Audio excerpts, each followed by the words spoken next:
Bonjour à tous, c'est Alex, coach sportif et préparateur physique spécialisé dans l'entraînement fonctionnel et bienvenue sur la chaîne Le Corps Libre.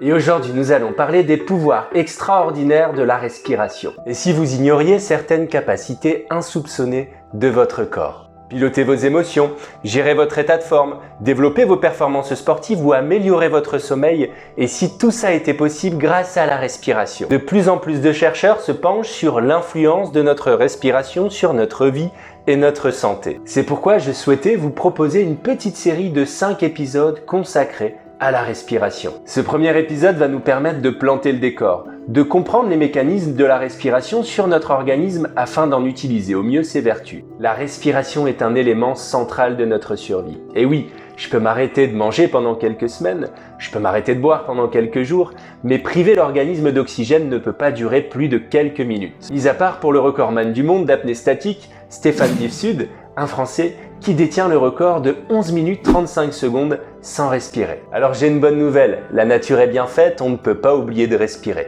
La respiration est un réflexe semi-automatique, c'est-à-dire que c'est la seule fonction humaine du corps qui peut être réalisée à la fois de manière consciente et de manière inconsciente. Il existe d'ailleurs une maladie génétique rare, la maladie de Hodgkin, où ce réflexe peut être altéré la nuit. On dit que le cerveau oublie de respirer. Et les personnes atteintes de ce syndrome doivent se brancher à un respirateur artificiel pour reproduire ce réflexe inconscient au coucher. Alors il faut savoir que l'on réalise en moyenne ce geste de manière inconsciente plus de 20 000 fois par jour. Et si chacune de vos respirations n'était pas réalisée de la bonne manière, imaginez l'impact potentiel sur votre organisme. Et oui, effectivement, avec le temps, le stress, l'anxiété, les émotions, cette respiration ne se fait plus pleinement.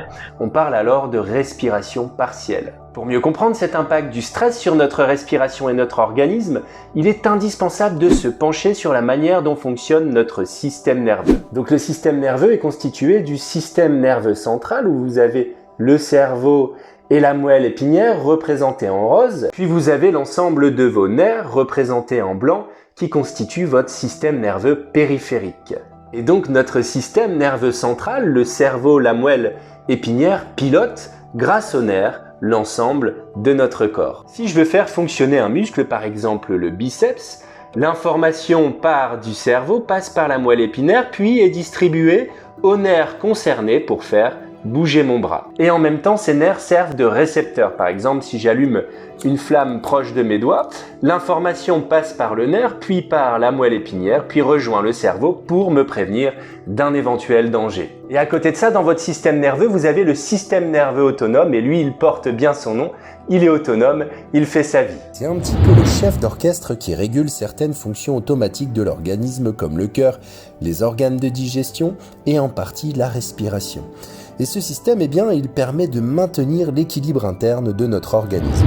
Et ce système nerveux autonome, pour répondre aux différents événements et stimulus de la vie, se divise en deux sous-parties. Cette première partie du système nerveux autonome est le système sympathique, qui est un système d'action, de fuite ou d'attaque. En effet, lorsque vous êtes stressé, le système sympathique commande un effet accélérateur dans l'organisme. Sécrétion hormonale d'adrénaline et de cortisone, accélération du rythme cardiaque, dilatation des pupilles et des bronches, vos sens sont aiguisés, toutes les fonctions non prioritaires sont arrêtées, comme la digestion ou la reproduction. Cet état d'hypervigilance avec forte mobilisation d'énergie vous prépare à l'effort, à la fuite, au combat. Mais si vous utilisez ce système sans travail musculaire ou dépense d'énergie importante, ce mécanisme devient délétère pour l'organisme, par exemple avec le stress au travail. Et la deuxième partie du système nerveux autonome se constitue du système parasympathique qui, lui, à l'inverse, est un système de relaxation, de repos. Le système nerveux parasympathique commandé par le nerf vague, d'ailleurs on fera un sujet sur le rôle incroyable de ce nerf vague, ce système commande un effet contraire, c'est-à-dire qu'il exerce un rôle de frein sur l'organisme. Sous l'effet de la sécrétion hormonale de l'endorphine et le rôle des neurotransmetteurs dopamine et sérotonine, l'organisme se met au repos, il se relaxe avec des effets contraires aux précédents. Fermeture des pupilles, restriction des bronches, ralentissement du rythme cardiaque et accélération de la digestion, l'organisme se retrouve dans un état de calme.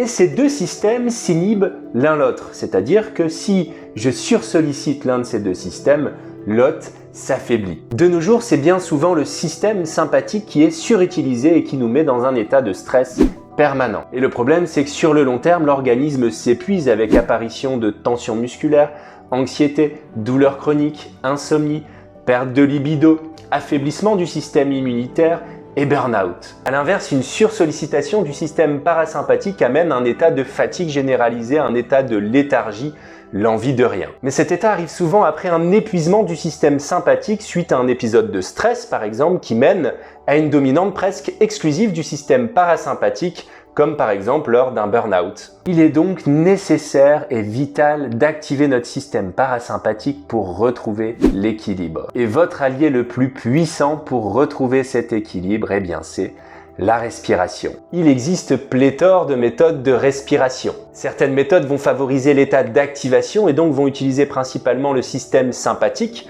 par exemple quand j'ai besoin d'énergie, et d'autres vont favoriser l'état de relaxation en utilisant principalement le système parasympathique quand j'ai besoin de me relaxer par exemple. Et du coup, grâce à votre respiration, vous allez pouvoir piloter l'état psychique et physique dans lequel vous avez envie de vous retrouver. Dans l'épisode 2, on verra ensemble une méthode de respiration qui va nous permettre en quelque sorte de reprogrammer notre système nerveux autonome et de retrouver l'équilibre. Voilà, j'espère que ce premier épisode vous a plu.